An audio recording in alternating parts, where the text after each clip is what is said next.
Hi guys, өнөөдрийн бичлэгээр хүмүүсийн бодол, үйлдэлийг өөрийн амьдралдаа яаж зөвөр хүлээн авч тайван амьдрч сурах вэ гэдэг талаарх бичлэг байх болно.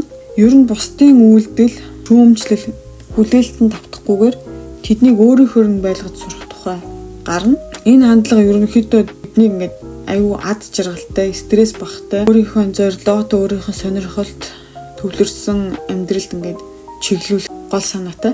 Өөрөөр хэлэх юм бол бусад хүмүүс юу гэж бодох нь юу их нь бидний хяналтаас гадуур гэдгийг ойлгох хэрэгтэй. Өөрийгөө бусдын хүлээлтэнд тохируулан өөрчлөх гэж бас зүтгэхээ болох хэрэгтэй.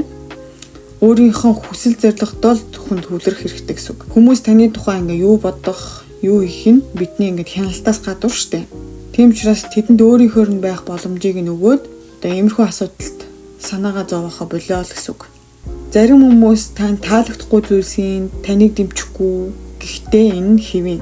Тэднийг ер нь өөрчлөх гэж зүтгэхээс илүү хүлээн зөвшөөрчүүл амар. Ер нь бол бусдын үзэл бодол биднийг хязгаарлах ёсгүй. Та бол эрх чөлөөтэй хувь хүн байгаа. Тэгэхээр өөрийгөө хамгаалах, хариуцлагатай байх хэрэгтэй. Өөрийнхөө амар амгалан байдал, өөрийнхөө эрх чөлөөг өдөр бүр хамгаалах гэж хичээж хэрэгжүүлж явах хэрэгтэй. Бусдын асуудал болон миний асуудал гэж ялгаж салгана гэсэн үг. Бидний дотоод дуу хоолой гэж байгаа. Тэрний 70% нь өөрийгөө зөвхөн буруутгасан дуу хоолойнууд байдаг гэж байгаа байхгүй юу?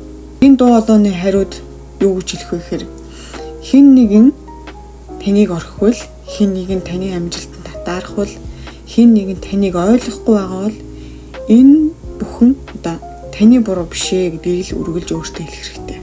Бид өөртөө төвлөрөөд бусдын хүлээлтэнд автахгүй байгааг суралцах хэрэгтэй.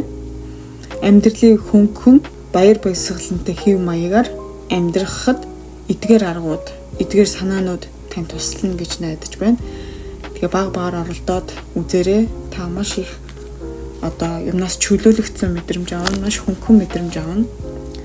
За энэ бичлэг үзсэнд баярлалаа.